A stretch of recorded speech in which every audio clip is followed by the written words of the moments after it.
Greta ditemukan di dalam koper yang udah dilakban berlapis-lapis dan disimpan di dalam bagasi mobil. Mobil tersebut sengaja ditinggalkan di garasi seseorang selama 1 tahun di kota Lipsk, Rusia.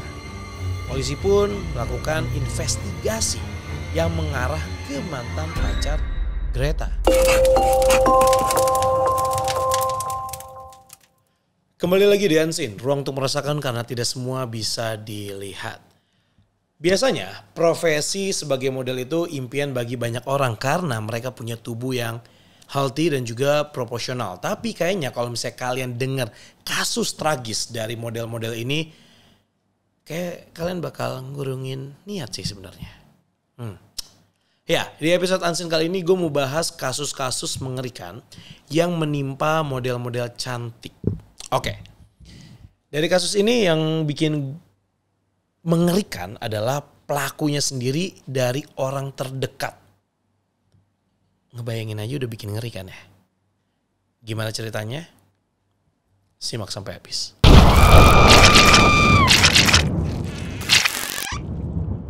Paula Sledowski.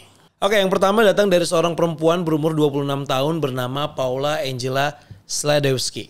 Namanya mulai dikenal setelah ditemukan di dalam tempat sampah yang terbakar. Cukup mengerikan. Oke, Paula Sledowski ini lahir pada tanggal 15 November 1983 di Michigan, Amerika Serikat. Sebelumnya bekerja sebagai model untuk media. Selain itu, perempuan berambut pirang ini juga memiliki profesi sebagai Paula ini suka banget nih sama make up dan juga fashion. Jadi cocok dengan pekerjaannya saat itu. Ditambah seleranya pun mahal. Jadi dia ngambil pekerjaan yang memang bayarannya itu fantastis. Nah, Paula ini udah punya pacar bernama Kevin Klim yang berumur 34 tahun. Hubungannya mereka ini cukup toksik dan penuh drama. Karena pernah beberapa kali Kevin terlibat KDRT sampai Paula. Kevin juga pernah ketangkap akibat narkoboy dan dia juga pernah kirim pesan ancaman mau Paula. Tapi tetap aja Paula masih stay sama Kevin. Lalu apa yang terjadi sama model yang satu ini? Ya, pada malam tahun baru 2010 Paula sama Kevin lagi liburan di Miami, Florida. Di sana mereka nginep di hotel South Beach. Intinya mereka ini mau menghabiskan malam tahun barunya dengan berpesta di klub-klub ternama yang ada di Miami. Salah satunya adalah Club Space. Nah, mereka ini sampai di Club Space itu jam 5 pagi. Di sana Paula mulai bertindak liar, minum banyak alkohol dan joget sama cowok lain. Alhasil Kevin gak suka dan milih ngajak Paula pulang untuk balik ke hotel. Tapi Paula masih pengen party dan nolak ajakan Kevin untuk pulang. Nah, karena Kevin maksa untuk pulang, Paula ngamuk. Jadilah mereka berdua bertengkar di sana. Karena pertengkaran mereka mengganggu kenyamanan pengunjung yang lain, alhasil Kevin disuruh keluar sama penjaga klub. Kevin pun pulang naik taksi dan balik ke hotel buat tidur. Kurang dari setengah jam, Paula juga disuruh keluar dari klub itu. Dari hasil CCTV yang gambarnya nggak terlalu jelas, Paula ini keluar dari klub diikuti oleh 2 penjaga klub, tapi setelah itu dia pergi sendirian. Tapi sayangnya setelah itu Paula nggak pernah terlihat kembali ke hotel. Kevin yang baru bangun di jam 11.30 pagi baru menyadari hal itu dan dia langsung laporan ke polisi mengenai hilangnya Paula. Kevin pun menyewa penyidik untuk nyari keberadaan Paula. Namun mereka gagal menemukan Paula sampai 13 jam. Setelah Paula nggak ada kabar, tepatnya di tanggal 3 Januari 2010. 12 mil dari lokasi Club Space, polisi dapat laporan dari warga sekitar kalau misalnya ada tempat sampah di kawasan industri yang terbakar. Apa terkejutnya? Polisi, mereka menemukan tubuh yang di dalam tempat sampah tersebut. Yang bisa diidentifikasi hanyalah sisa gigi, aksesoris, tindikan, dan juga anting dari si. Dan faktanya, gigi tersebut milik Paula Sledowski.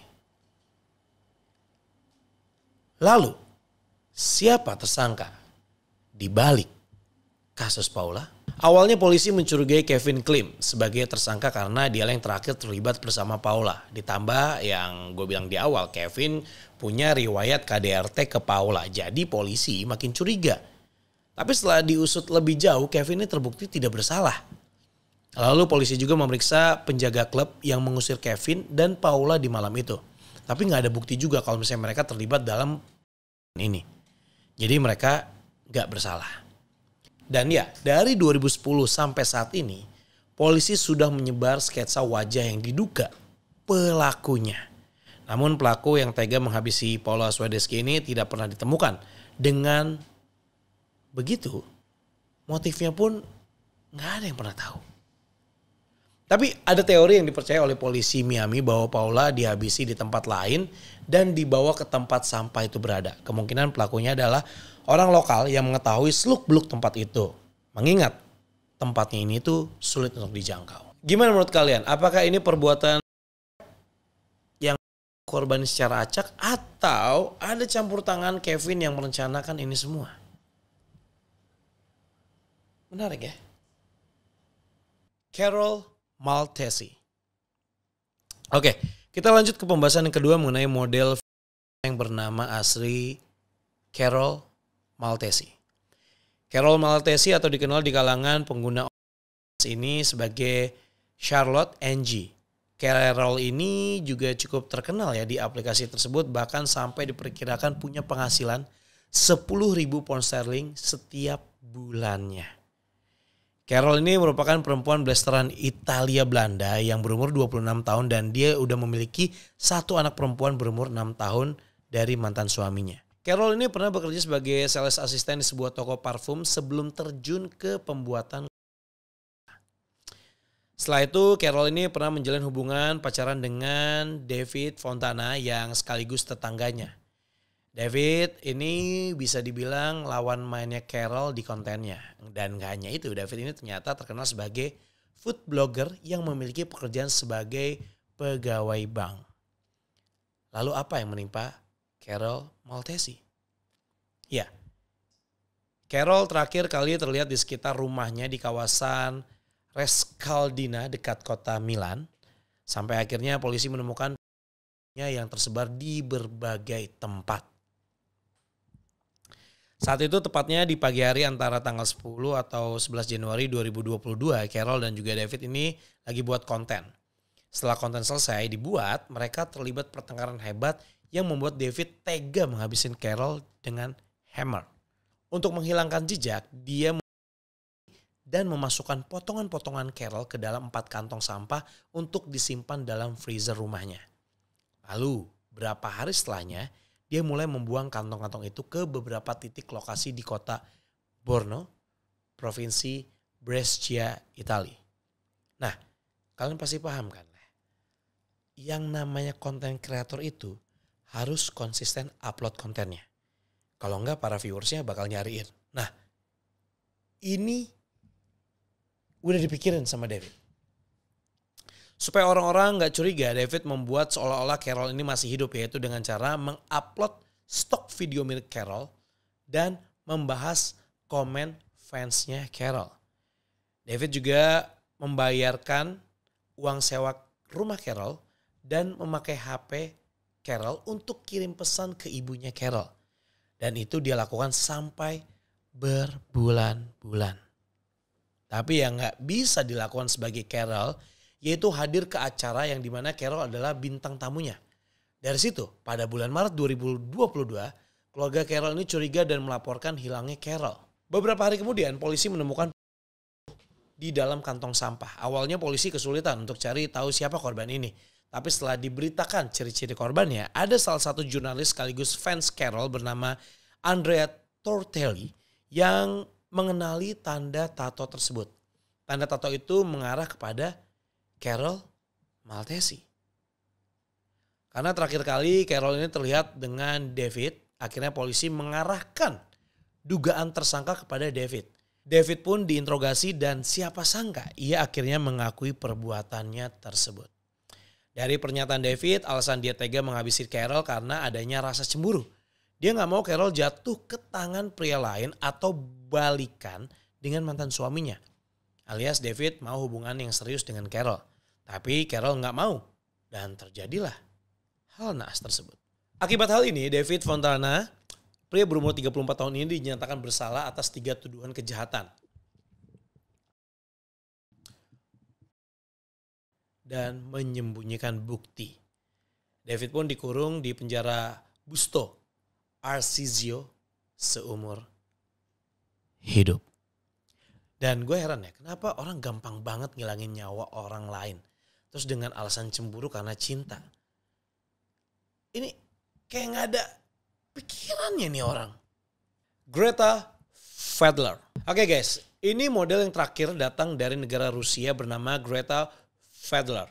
Ya, siapa itu Greta Fedler? Greta ini merupakan model cantik asal Rusia yang saat itu masih berumur 23 tahun. Selain jadi model, Greta ini juga dikenal sebagai influencer, blogger, content creator. Dan gak hanya itu saja, Greta juga menjadi psikolog profesional. Pada Januari 2021, nama Greta ini makin dikenal setelah dia menyuarakan keprihatinannya atas tindakan Vladimir Putin dan menyebut Putin sebagai presiden. Namun, setahun kemudian, di tahun 2022, hal yang mengejutkan terjadi. Tubuh Greta ditemukan di dalam koper dengan keadaan yang memprihatinkan.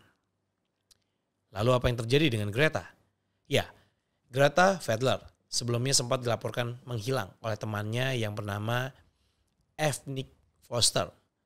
Foster khawatir sekaligus curiga dengan keberadaan Greta yang udah lama gak terlihat di kehidupan nyata. Karena laporannya itu, polisi langsung melakukan pencarian selama beberapa hari yang menghasilkan penemuan mengejutkan tersebut. Greta ditemukan di dalam koper yang udah dilakban berlapis-lapis dan disimpan di dalam bagasi mobil. Mobil tersebut sengaja ditinggalkan di garasi seseorang selama 1 tahun di kota Lipsk, Rusia. Polisi pun melakukan investigasi yang mengarah ke mantan pacar Greta. Ya, Dmitry Korovin. Seorang pria berumur 23 tahun adalah mantan pacar dari Greta Fedler yang tega melakukan hal tersebut.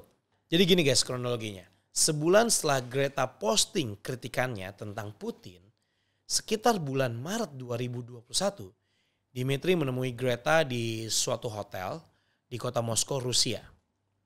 Nah, mereka ini berdua terlibat cekcok karena masalah keuangan dan percintaan. Dmitry ini emang sama teman-temannya Greta dikenal sebagai orang yang bermasalah. Saat pacaran, dia sering melakukan hal toksik. Bahkan setelah udah jadi mantan, dia sering ngirim pesan ancaman dan meminta uang sebesar 15.200 pound sterling. Dmitry juga pernah terlibat kasus penggunaan obat-obatan terlarang. Nah, saat mereka lagi bertengkar karena masalah uang, ya intinya Greta menolak kesepakatan apapun yang dikatakan sama Dmitry. Alhasil Dmitry marah dan langsung menghabisi Greta. Pas dia tahu nyawa Greta udah gak ada, dia malah dengan enaknya tidur di samping Greta dan itu dia lakukan selama 3 hari lamanya. Barulah setelah itu dia pergi keluar untuk membeli koper baru. Nah, dimasukkanlah tubuh Greta di dalam koper tersebut dan dia membawanya sejauh 300 mil ke kota Lipsk dan meninggalkannya selama setahun.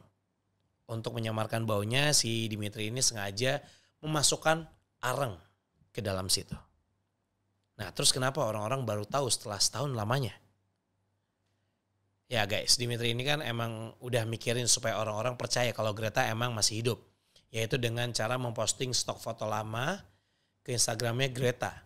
Tapi ya sama kasus sebelumnya ya, orang-orang mulai bertanya-tanya karena Greta nggak pernah hadir di acara event offline padahal dia itu kayak aktif terus gitu di sosial media.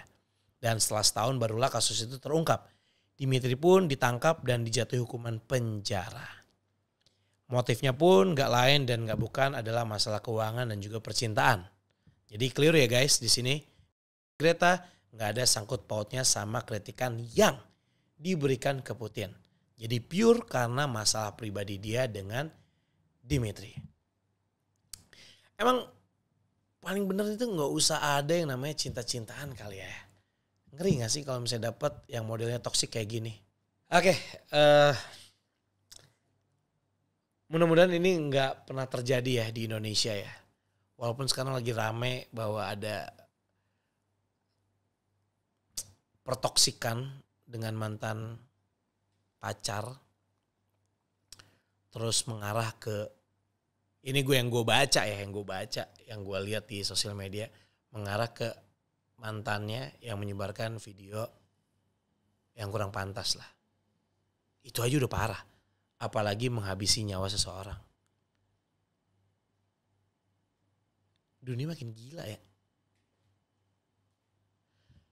Oke, itu dia guys, kasus-kasus model cantik yang sangat mengenaskan.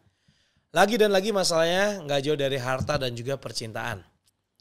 Inilah alasan kenapa kita gak boleh takut sama setan, tapi waspadalah sama manusia sekarang. Ya, karena manusia sekarang kelakuannya lebih serem, lebih-lebih dari setan. Gue tuh ngerasa manusia sekarang tuh makin kesini makin kesana.